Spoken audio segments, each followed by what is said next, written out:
Right, we're rolling, boys. We've already had the good conversation before we've come on. Happy Thursday on a Wednesday. Oi, oi, mixing it up.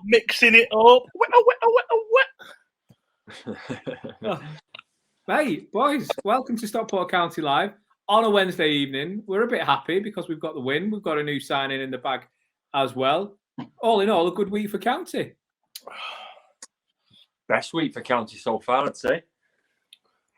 Dicko, how are you doing? Before we go any further, Dicko, let's park the county conversation. Before we go any further, you've got something pretty special that you're leaning on there that you've just shown us off air. You show us again while you're on air, because this is impressive. Mate, yeah. Of course, mate. This bad boy here. All of that. Just wrapping yourself up in it. It's my missus's pregnancy pillow. And these things are the future, mate. Honestly. They just take over your bed, but they're so comfortable. They're so good. Honestly, the best time to use those is when she goes out for a bit and you've got like Netflix on in your bedroom or whatever. I snuck upstairs. I got it. I went and picked it up for yesterday. Literally like 20 quid from Asda. Unreal, mate. It's just, I think they're it's also, it says here 12-foot maternity pillow. Is it called insider trading if we all go and buy stocks in a pregnancy pillow company? Mate, there's none about it. I had to order it online and click and collect. That's because they're so popular and everybody should go and buy one after we've. Yeah, mate, they're like petrol. They're like petrol. These things. It's not. There's a big queue outside to get them. Yeah, they better open no queue outside my door. Let me tell you. Not insider trading, Chris, because we're not working for the company. We're just punters. Yeah. So we do everything legal. They're the best thing in the world, mate. Honestly, I came to bed early last night just to have a little cuddle with it, but she caught me, didn't she? The enemy caught me. She's like that, pulling it off you.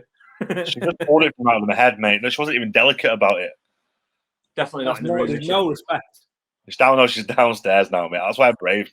Yeah. You got the memories. I can hear it. Business, lads. How's it affected you? What petrol business?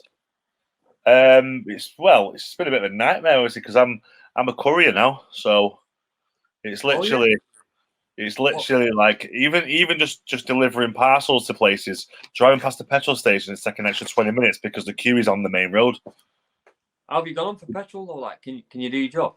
Well, to be honest, mate, I literally when all the commotion happened, I filled up on Friday. We've had up on Friday. Got to Tuesday, and my other van, my normal van, was back from the garage with a full tank of fuel, so I was buzzing. I've been fine, mate. Not a problem for me. So I might just keep changing my van, keep going to Enterprise and changing my van, and just getting a new tank of fuel.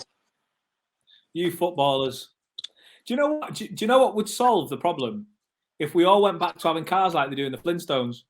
You know where you just run. That could be like your pre-season as well. I was going to say no one on this podcast should be driving anywhere. We should be running. Yeah, exactly. Yeah, exactly that. We can get out of my van and run from stop to stop. I'm not doing that. I was saying to Matty off air, I did try running before. It's like the one and only time of the year where I'm actually up for doing a gym session or whatever. I'm in a hotel full of boxers, so I get quite a good one to take me for a workout and then realise, oh my God, podcast starts in 5 minutes. Got out of it. Who was it? He's called Razor Ali. He's called Razor Ali. He fights for Wasserman Boxing and he's fighting on Sky Sports this Saturday. So tune in. Okay, we'll watch out for him. Is that insider trading? That's insider. Who's he fighting? And is he willing to throw the fight for us? Because I will go to William Hill now and stick a tenner on. So that's insider trading. I will lump on him. Lump on him to win, mate. He's the future. He's the next big star. Okay, I will do, mate. I'll lump him to win, but if he loses, you can tell my kids why they're having no Christmas presents this year. You know what? Talking of boxing, though, did you see the weekend? Oh, mate. What happened? He got peppered. That's what happened. He got absolutely schooled. He got outboxed. He got outclassed for me. Matty, obviously, you two know a lot more about boxing than I do, but it doesn't take a professional eye to see that he maybe won 2 rounds, 3 at max. I told anyone that would listen, he'd really struggle that night. He's absolutely superb, Usyk. His only advantage is he's quite Joshua's advantage is quite a bit bigger. I mean, Usyk's not a natural heavyweight, is he? But I mean, he's out of this world, and I had a few quid on it. Like, you know, I just knew it's one of them. It's just one of the best on the planet. Chris, would you agree? I would now. I'm going to be honest, because I'm sure there's enough record of me saying it elsewhere to prove me wrong if I didn't. But I lumped on Joshua. Thought he was going to be too big. I thought a good big guy beats a good little guy. Yeah. We had this chat last week, didn't we? And I was saying, I was listening to Talk Sport, and Tony Bellew was saying,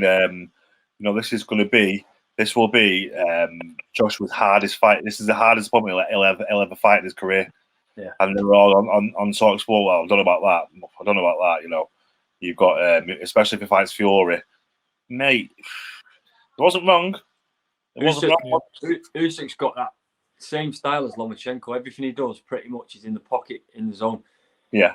Joshua, being a big lad, is.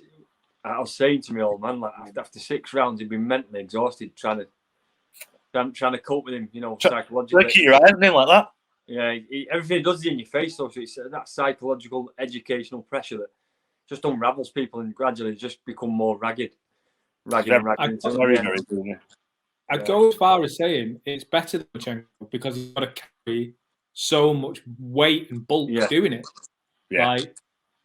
Like, he's added God knows how much to his body mass, and he's still able to move around like he's the same weight as Lomachenko. I was sat with my pal shouting, throw the right hand, Joshua, throw it around. I said, watch what Usyk does every time he lands his left hand. He steps to Joshua's left away from his right hand. He just walking away from it, and he was a bit. Yeah, I did. A bit stagnant, Joshua. You know, he didn't really. But I did think that when he put the pressure on Usyk and backed him up a bit, it looked better. You know, he looked like he could control things from the middle of the ring a bit better. But to allow someone like that to walk onto you, you've almost got a game plan's got to go out the window. You just got to bully him and use what he brings to the table. And in his case, that was the size. Well, look at thing. I feel like you say about put it on him. Chisora did that, and Chisora was winning the fight until obviously he stopped him. But I feel like that style, that method worked a lot better than what any game plan that Joshua had. And you guys, do you see it changing? Do you see anything changing in the rematch? I do. I see the main thing I see changing is Joshua's going to have less people in his corner to start, because when you've got 70,000 people and the pressure of an enormous fight on you, and the guy who's technically brilliant, in front of you, popping you with shots from angles you didn't even know existed, and then you go and sit down for some advice, and you've got 3 people all saying different things from different angles to you. I don't know how anyone could cope. I mean, we spoke about it from a football perspective before. You just need one simple instruction over and over again. Whatever it is that your corner or your manager in football thinks that you need to improve on, just focus on that. It's football, and you need to work on, shooting with your weak foot. Just keep practicing, shoot on your weak foot, work on the other stuff next week.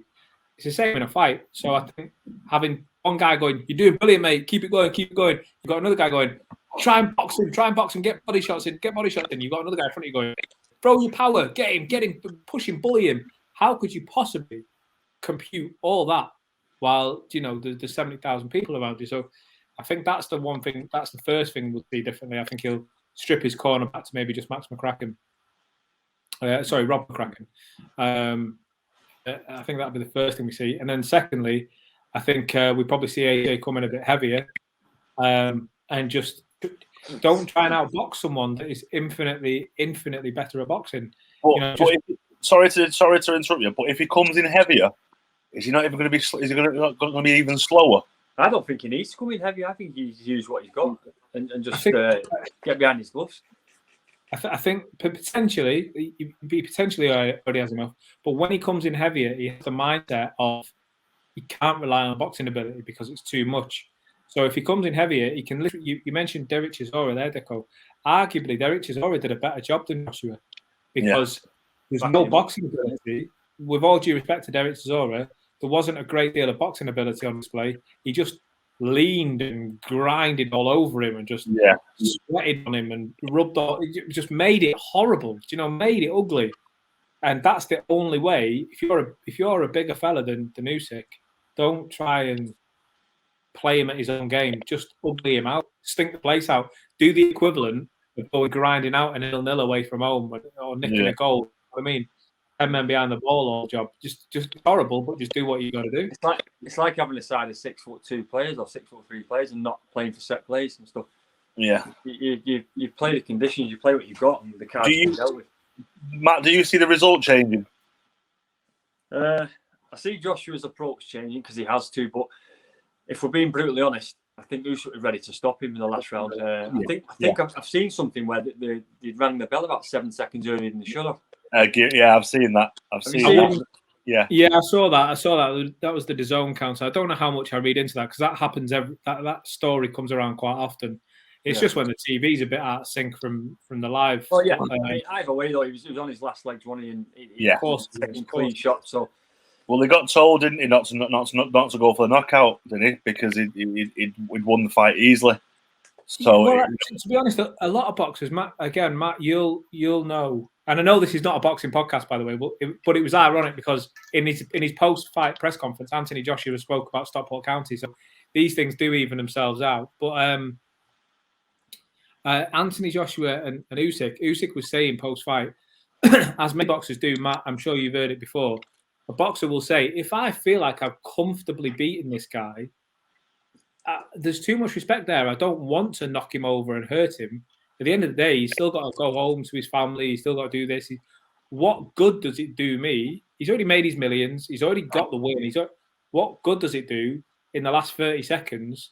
Yeah. All you're going to do, if anything, is put him off a rematch. Because I have to be honest, I've never thought like that, and that's coming from me. I've never even had an argument with anyone outside the ring. It was more so for me. It was more so never set out to knock anyone out because you can walk onto something dangerous. It was more so if the chance presented itself, take it. And in the fights I had, the 4 rounders, sometimes the chance cropped up, but occasionally, or more often than not.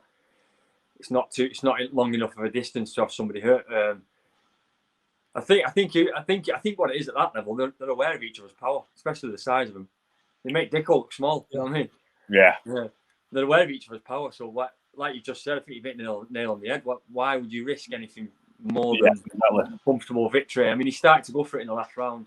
He had him on the ropes and whatnot, but you got to remember Usyk's knackered as well. Yeah, true. Why would you risk it anything more than? I don't think it's a case of not stopping it because I think if he was to stop Anthony Joshua, that's a lot better statement to outbox him. Yeah, maybe. Talk me through. I know. Obviously, like you say, it's not a boxing podcast, but talk me through the Campbell Hatton result. Should have been a wider victory for Campbell. Absolutely dominant display, and this has nothing to do with the fact that he wears our logo on his shirt. I agree. I couldn't agree anymore. Yeah, probably wasn't. I don't know. I'm not going to say it was rigged because I've got nothing to back that up. Well, you've got the referee, like you said, the referee sees it from a different angle. The ref judged it, didn't he? The ref judges it in 4 and 6 rounders more often than not. Yeah, and obviously he's at a different angle than judges around the ring or someone sat at home on the sofa watching it. But I just couldn't see how he got that. I just couldn't see it.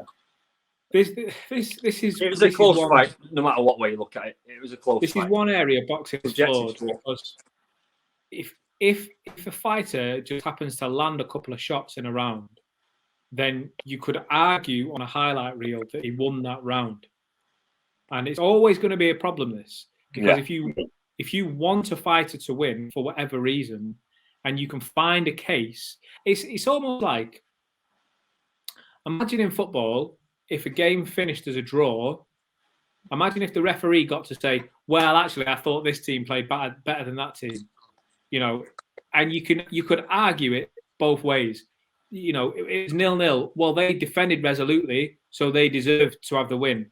But the other team, the attacking team, they had the intent, so they deserve to win. It's really, that's why we have 3 judges. And over a 4 and 6 rounder with only 1 judge or referee, it's always going to be hard. He's always going to be, scrutinised and put under a spotlight. Should Campbell have won that fight? Probably, maybe not. Did it help him that he was the home fighter? Yeah, probably. Yeah. But you could argue it that he won, so they will. So it won't be a reason to investigate.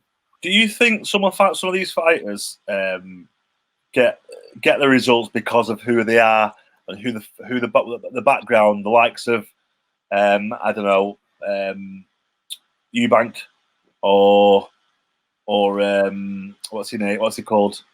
Conor Ben.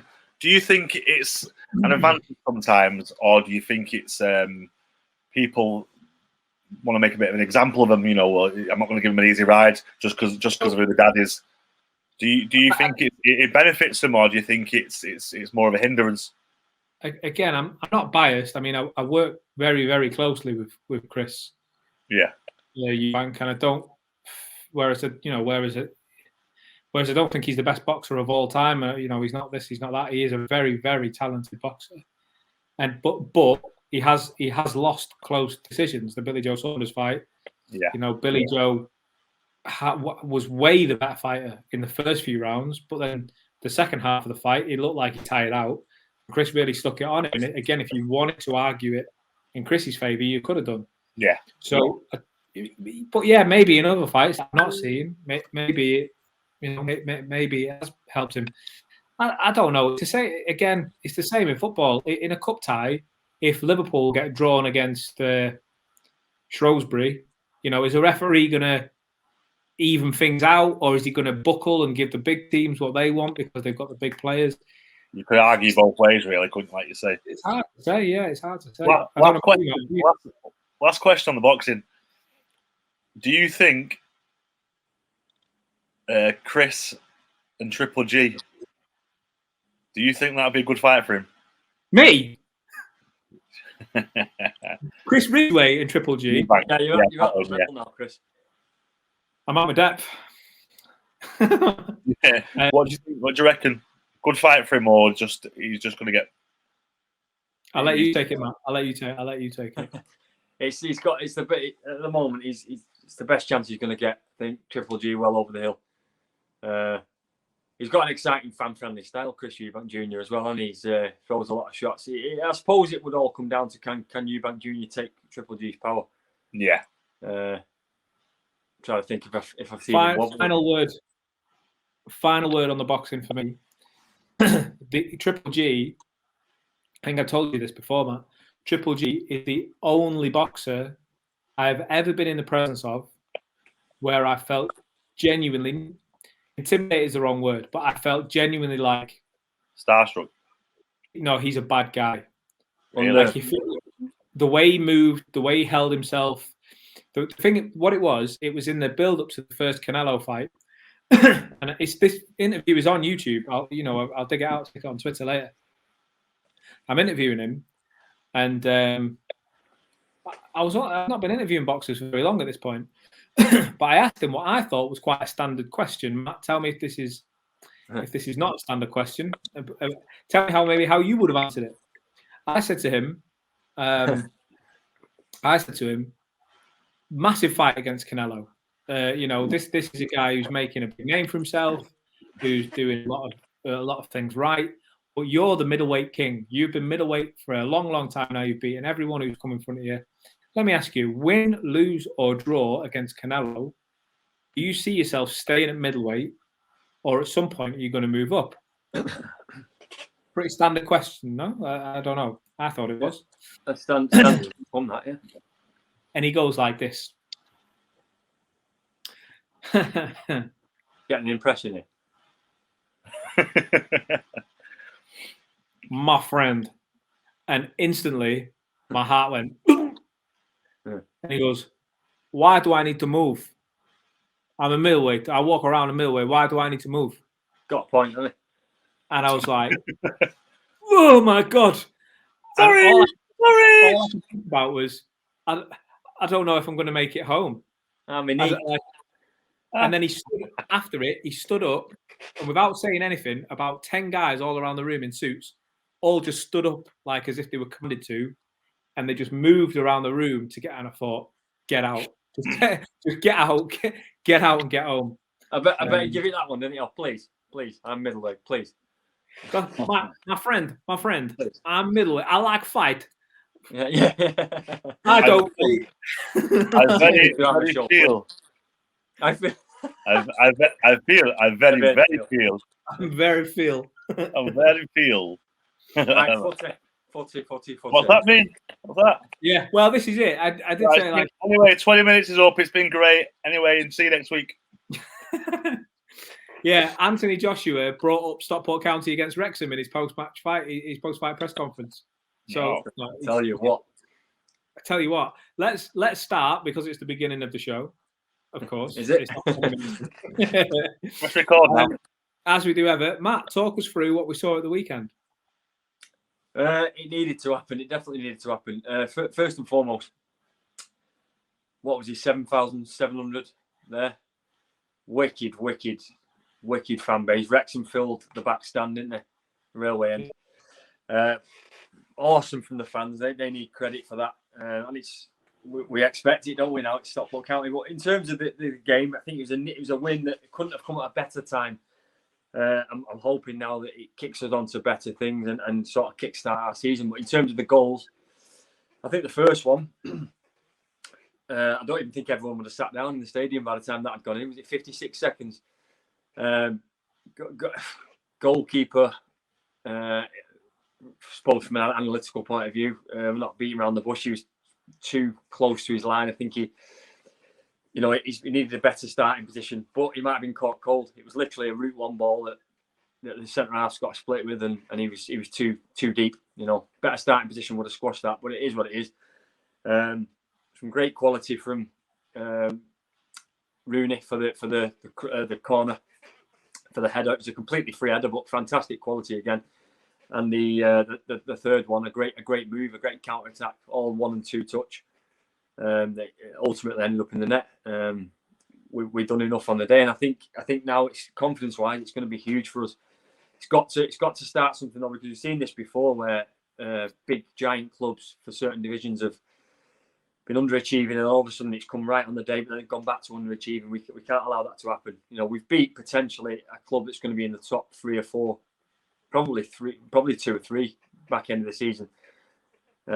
We've got to build on that now, 100%.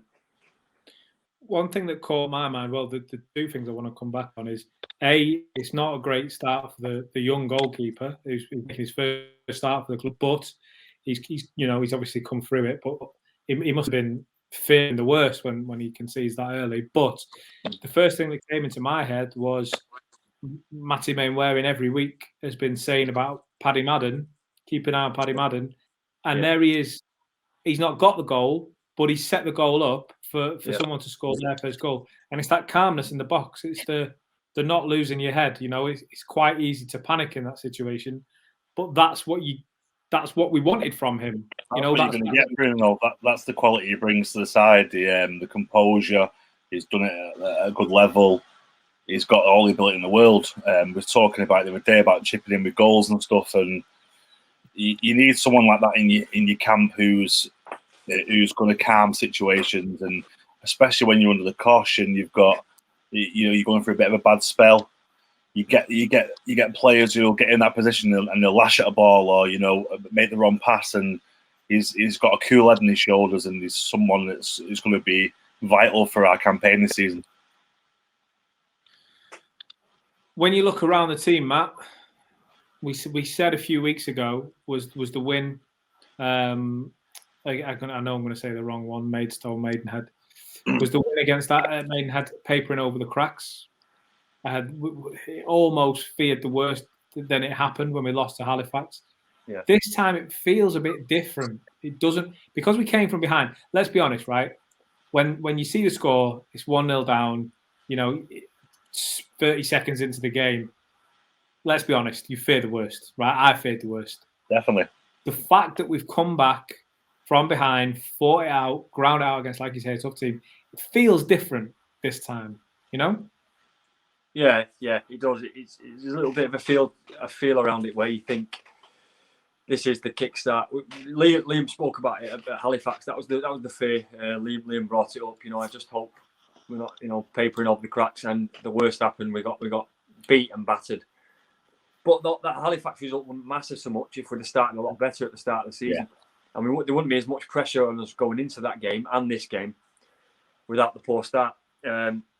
There's a saying in football: you're 2-0 down at half time. The gaffer will always say to you, "It's 0-0." When we start the next half, it's 0-0. We're sort of at that position now. We start again. We've got a great win against a really, really strong Wrexham side who have got a lot of backing. Confidence-wise, now there's no excuse. Like we've always said, we need to now win our home games and pick up what we can away from home. That'll put us in a very healthy position. That win means nothing unless we capitalise on it in the next couple of fixtures. It's all right. It's all right beating a decent outfit, but when we play someone lower down the table and we throw away points, that's what's frustrating, and that's what's going to cause problems throughout the season. If we want to get out of this league, you've got to be nicking 3 points even when you're not playing well. Matt will tell you. Obviously, after I left County and we lost a lot of players, and they stayed in League One. Even when they went down to League Two, it's the grind at times. Even when you're not playing well, you're down with your players. You've lost players to injury, to moves, and when you're not playing well, you still got to try and nick them results and show that composure and that grit and determination. And that's what gets you. That's what gets you promoted. So I'm just like I say. I keep coming across negative, and that's not how I want to be. That's not how I want to talk about County. It talks about papering over the cracks. But if we can get a run of games, like Matt always goes on about the momentum. The momentum's massive for you throughout the season. You get that couple of wins, back-to-back wins, and they're massive for the confidence of the players, the staff, the manager. So hopefully, fingers crossed, we can string a couple of wins together now and get our season up and running. Does that make this Saturday the sort of, how do I put it, the right game to be in? Because I don't mean this in a disrespectful way, but Weymouth away is not a glamourtise. So we're, like you say, it's all well and good getting yourself up for a Wrexham or a Halifax, but now it's Weymouth away. He's a hard to get up for. There's not going to be 8,000 people there. This is where you've got to be more professional. For me, this is where it's not. It's easy to kind of top these games off, or you're expected to win. You're not expected to win any game in this league, and you won't win any game if you go into a game with that kind of attitude. We've got to respect the team. Because they'll see us as, again, like every other team will in this league. The big dogs, they'll want to beat us. When they're coming to us, we're going to show them what it's like to be here. We're going to put them in the dogfight, and we've got to graft, and we've got to be professional, and and we've got to come away with the 3 points. And like I say, that momentum can run through the team and start climbing that ladder. I agree, Liam. I think this is where, as a pro, you earn your money in these sort of games, and we haven't. Let's be honest, we haven't earned the right to go into this game complacent yet. This game, because of our poor start, this game is now our World Cup final again. Yeah. And so is next week, and so is the week until we establish ourselves as being back as a top 5 side in this division. So every game, no matter who we're playing, and you got to remember, it's going to be their World Cup final as well, Weymouth. It's big Stockport County, If we can take a point off or even 3 points, they'll be jigging. So that makes you come with a reputation like that, makes the game tough. Chris, as a fan, are you more disappointed and frustrated when we get beat by a team we should beat, or when we get beat by a team that is going to be up there with us, more of like a local derby, big team, kind of the same kind of club and atmosphere as us? Do you know what it is? You get more frustrated and aggressive and angry if it's a team you should be beating. Yeah. Right. So let's say Weymouth beat us 2-0. It's easy for a fan to turn on the players and call you this name and this name and this name. Oh, you're shit. Oh, you're this. Or you're that. Or you're that. Because they're just little crappy old Weymouth. Whereas if it's Wrexham or Halifax, unless you're turned over, you more try and find reasons to blame. Yeah. Maybe the three. So if Halifax beat you 1-0, but it's quite a close game, you go, we should have won that. I thought we were the better team. Blah blah blah. That was never offside. I'm not saying you would accept it. But you would channel your anger and your frustration in a different direction. So when a Halifax beat you that well, or if Wrexham had done to us what we did to them, come from behind and beat us, you would be angry, you'd be annoyed, you'd be aiming it at the players, but at the same time, you'd find a reason to blame something neutral, like Whereas if a team further down the table beats you, who have no right to beat you, then it's all the players' fault. And do you know what? I can say that from a commentator's perspective as well, because what I always found was hosting the show, when we won, our Twitter was pretty quiet, to be honest. Unless it was a great goal and people were raving about it, or big fan celebration moment or something, it's pretty quiet. If we got beat, everything was rubbish. The commentary was rubbish. The adverts at halftime were rubbish. The songs that we put on were rubbish. Everything. People get really, really angry at it. And the players bear the brunt of that. The manager certainly finds himself in the firing line of of the fans, especially in that main stand. It can be unforgiving when the fans are all behind the manager, and listen, they're free to voice their opinion. They've paid the money, etc., etc. Sometimes I think they go too far, but by and large, if you're frustrated after paying 20 quid or whatever, then I guess that's your right. I guess, but from a fan's perspective, if we get beat 3-0 tomorrow or on Saturday, that's more frustrating than being beaten 3-0 by Halifax. It's nice to hear different fans' opinions, and I was delivering something to a business yesterday, and there was a guy who was working at I think it was a mechanic or something. He was fixing something. And as I walked in the building, he said, "Oh, are you still playing? I'm a county fan." And he said, "Oh, we're hopeless in the minute. We're not playing well at all. I think the manager, I think we need to get rid of the manager." And I said to him, "Do you think it was the right decision getting rid of Jim?" And he said, "Yeah." He said, "I think Jim took us as far as he could take us with the players he had."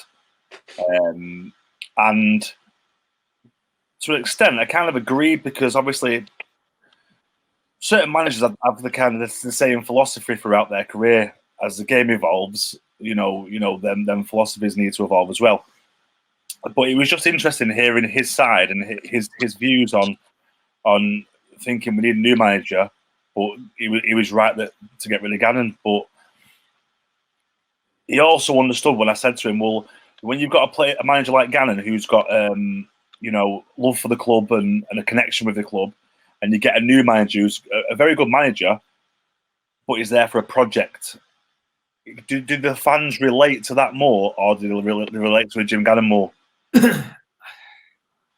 the $1 million question, isn't it? I mean, Jim, any manager who achieves a status level that Jim did, both as a player and as a manager, is always going to have breathing room. Jim could have lost 15 games on the spin, and a section of fans would have still backed him.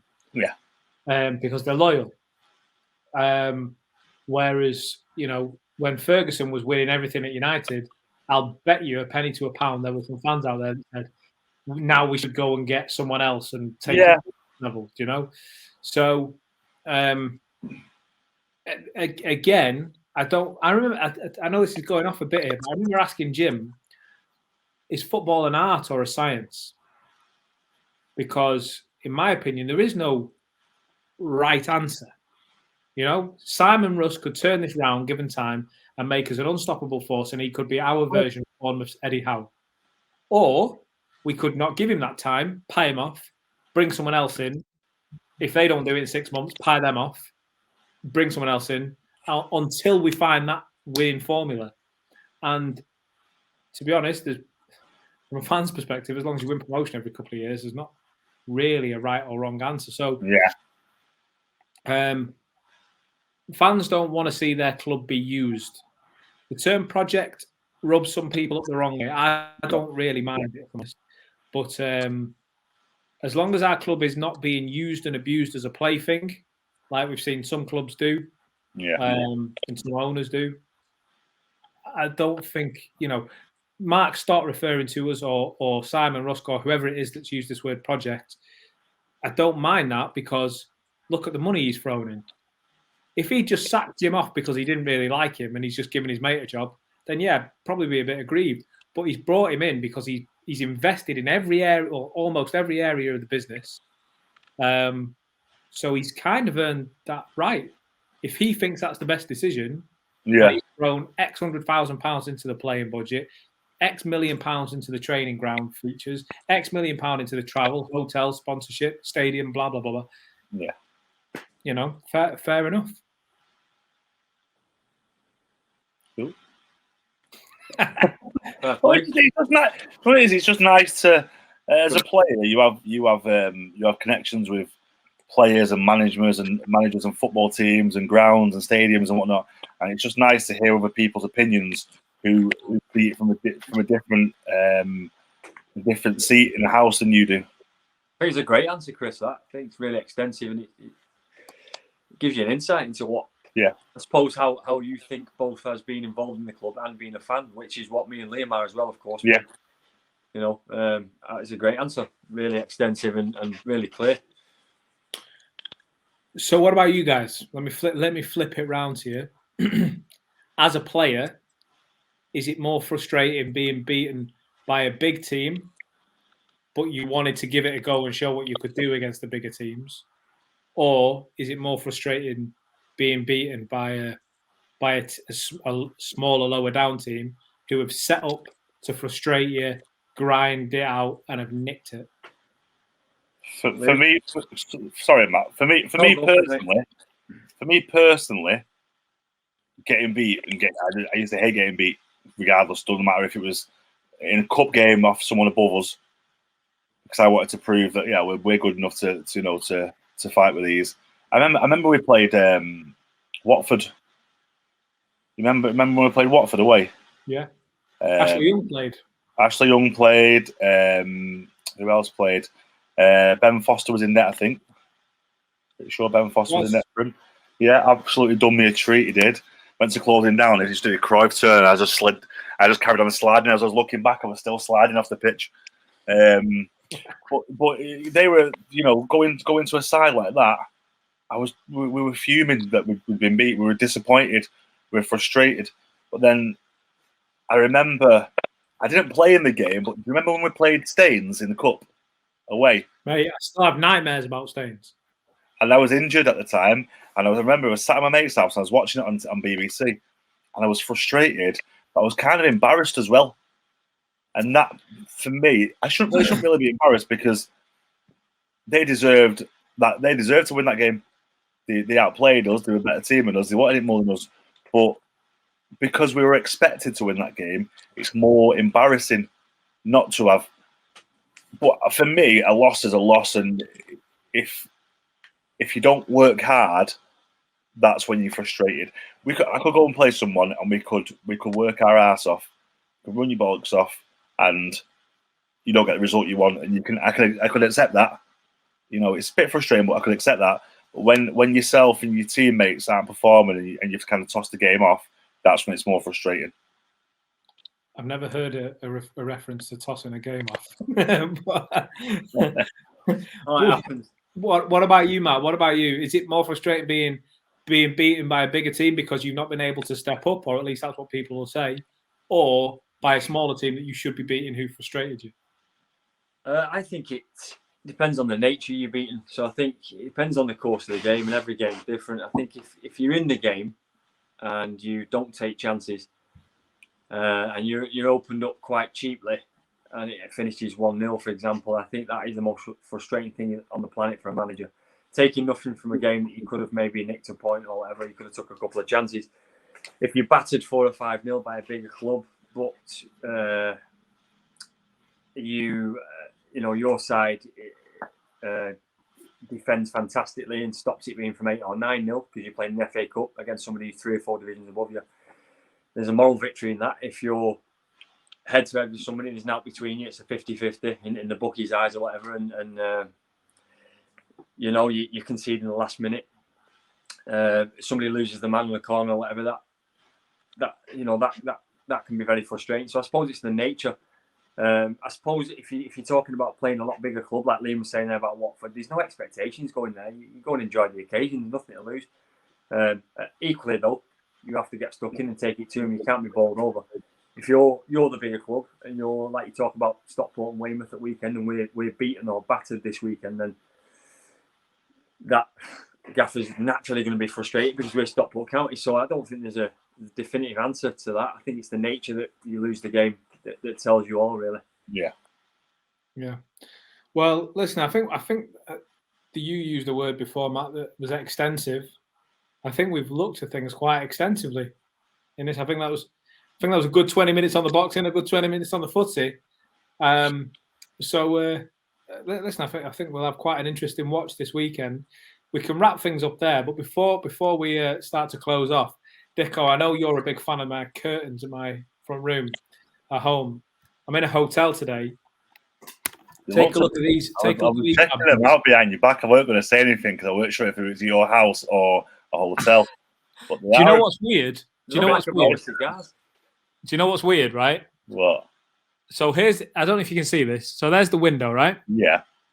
When I got here last night, I thought, or yesterday, lovely day at first, right? I thought, let's have this curtain open fully. I want let all the light in.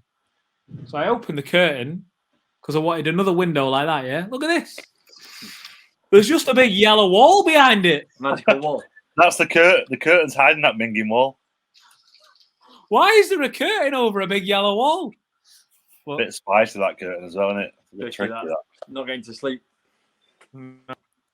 Don't take other hallucinogenics and find yourself looking at that. But is that one of Majesty's rooms? It's what? It's like one of the HMP. Where are you there? HMP what? HMP London. HMP Wembley. Which, by the way, every time I look at it out the window, I just think, Dickinson. I don't like to talk about it much, mate. So do I. I don't bring it up much. No, I mean, it weren't even me scoring, and that was one of my favourite days. Yeah. Mate, Nico, the amount of people I've shown your goal at Wickham and your goal at Wembley, mate. You've got my backing. It's safe to say. That's where I got all my views off YouTube from Matty Mainwaring. Great. Different account. Talk us through it. Talk us through it while we're here. One more time, Dicko. I can vaguely remember. Knew that was coming. I think it was Jim McNulty had the ball. He's put it into midfield to Paul Turnbull, who's pinged a lovely ball over the top down the right hand channel to Anthony Pilkinson. First time ball slipped me in, and took it early. Beat the keeper in his near post. Nathan Stanton didn't have a chance of getting near me, and it was the knee slide. You know what? That's exactly what happened. You took it early, and I think that's what beat the keeper. That's what beat the keeper. That's what nailed to the floor. If it would have had a touch, Stanton would have come through the back of me as per. Yeah, as per. The good days. The good days. Who knows? Who knows? Maybe you get your boots back on one more season. We get there this season. That'd be nice. Just saying. You never know. Strange things have happened. You never know. You never know. Listen, Matt Mainwaring, Liam Dickinson. It would have been nice to get you down to Wembley, but listen, next time, a little bird tells me we might have another Wembley appearance before the year's out. So let's try and arrange that one. But Wednesdays. Podcast Look at that. Wednesday, stroke Thursday, stroke every day of the week these days. Every day of the week. Matty Mainwaring, Liam Dickinson, Stockport County Live, signing out. Thank you very much. Peace out.